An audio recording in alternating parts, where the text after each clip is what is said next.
savoir si l'UMP est trop à droite. D'abord, il a la stature d'un homme d'État, il a l'expérience, et dans un pays en crise, ça compte l'expérience. Que l'adversité ne nous affaiblit pas, que l'adversité, elle renforce, elle décuple, elle démultiplie notre énergie et notre enthousiasme, qu'on a besoin plus que jamais de l'autorité, de l'expérience, du charisme de Nicolas Sarkozy, et puis de la nouvelle génération, parce que c'est la nouvelle génération qui va porter les valeurs de demain et qui va porter les réponses à la désespérance et aux souffrances de nos compatriotes. La violette, vous savez, dans la sémantique fleurie, c'est le symbole de la fidélité aux convictions.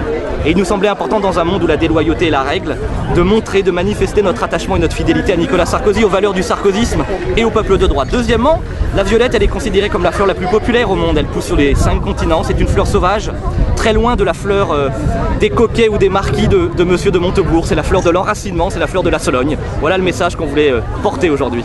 À nous de nous serrer les coudes, de nous rassembler, de suivre et de répondre aux appels de Nicolas Sarkozy qu'il a lancés hier, ceux de Jean-François Copé lancés avant-hier, et on sent une mobilisation extraordinaire sur le terrain qui monte de partout. On verra aujourd'hui aussi beaucoup de gens simples, modestes, qui participent, qui nous aident pour sauver l'UMP et faire de l'UMP le premier parti de France, le premier parti d'opposition.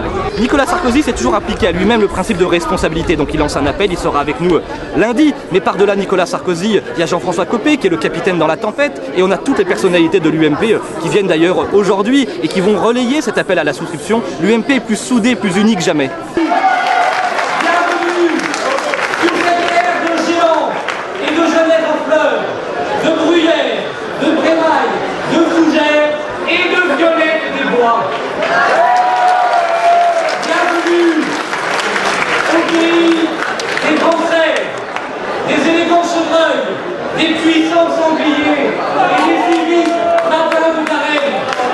Bienvenue sur cette terre d'immensité, sur cette terre que les Français ont portée au cœur, sur cette terre, au pays des 3000 étangs qui reflètent les étoiles dans la nuit et des millions de bouleaux qui frissonnent au vent de minuit. Ici,